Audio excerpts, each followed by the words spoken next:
Bonjour, donc aujourd'hui je te présente comment jouer au jeu Match Madness. Donc, quand tu vas ouvrir la boîte, je te montre ce que tu vas voir.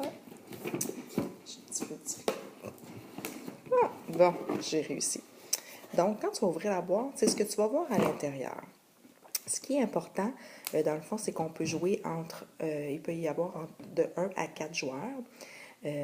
Donc, par exemple, si moi je joue toute seule, je vais me prendre ici un bloc numéro 1 bloc numéro 2, un bloc numéro 3, un bloc numéro 4, un bloc numéro 5 et je mets le reste de côté.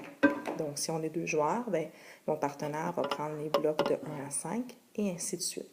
Ici, on a les cartes. C'est par niveau de difficulté, des couleurs différentes.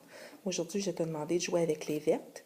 Les vertes qui ont une petite ligne comme ça ici sur chaque côté. Dans le fond, ça nous dit que c'est le niveau débutant, le niveau 1. Je vais la boîte de côté. Et là, c'est une carte indice, dans le fond, et tu dois reproduire ce qui est devant toi à l'aide des pièces que tu as. Moi, je vais essayer de te faire une démonstration. Je vais te montrer un bloc. Si je prends ici, par exemple, mon bloc comme ça, ça, c'est mon bloc numéro 1. J'ai un côté qui est comme ça, que je peux évidemment aussi placer comme ça.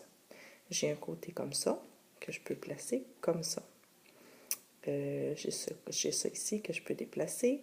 J'ai celui-là ici. Mes blocs, je peux les placer dans ce sens-là.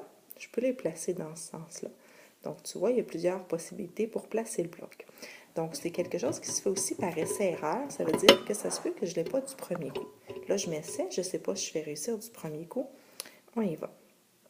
Donc là, par exemple, moi, j'aimerais ça avoir... Ah, regardez ici. Je pourrais mettre en bas, j'ai mon rouge et mon bleu. Donc, je vais aller placer ça. Et là, je vais aller voir, est-ce que j'ai un bleu et un vert sur un autre de mes blocs. Donc là, je prends un bloc, puis là, je tourne. Moi, je me dis, ah, bleu, vert, bleu. Ah, j'ai pas de bleu, vert. Est-ce que j'ai un bleu et un vert? Non plus. Est-ce que j'ai, là, tu vois, je ne tombe pas toujours le même bloc, là. Je prends des blocs différents. Un bleu et un vert. Bon, j'en ai pas. Ça ne fonctionne pas. Ça veut dire que c'est pas comme ça que je dois placer ce bloc-là.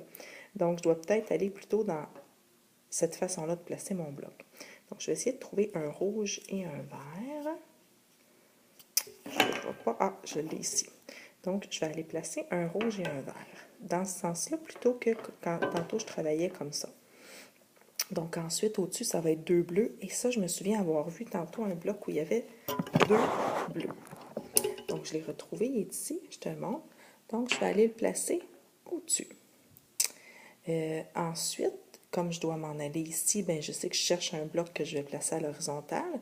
Je vais chercher un orange et un bleu. Ah, orange et bleu. Je le place comme ça. Ensuite, dans le fond, je vais chercher mon bleu et un bleu et un orange. Bleu, orange, non, pas ici. Peut-être ici. Ah, bleu, orange, mais je vais le tourner de côté. Je le place comme ça. Et ensuite, si ça va bien, je vais avoir un bleu, vert, et je vais aller le disposer comme ça. Donc là, tu peux voir que, oups, je vais remonter l'écran ici, j'ai réussi à reproduire la figure qui était sur le carton. Et là, j'ai eu un problème, mais cette fois-ci, j'ai eu mon problème dès le départ. Tu as vu, j'avais placé un bloc comme ça, puis il n'y avait rien qui fonctionnait, donc j'ai dû me réajuster. Ça se peut que tu aies à te réajuster en cours de route, puis des fois, on est rendu presque à la fin, et on doit replacer les blocs de façon différente. Donc, c'est quelque chose qu'on peut faire seul. Quand on est plusieurs à le faire, bien, dans le fond, chaque personne le fait de chacun de son côté. Puis, c'est celui qui réussit à reproduire le plus rapidement la figure qui est montrée. Amuse-toi bien!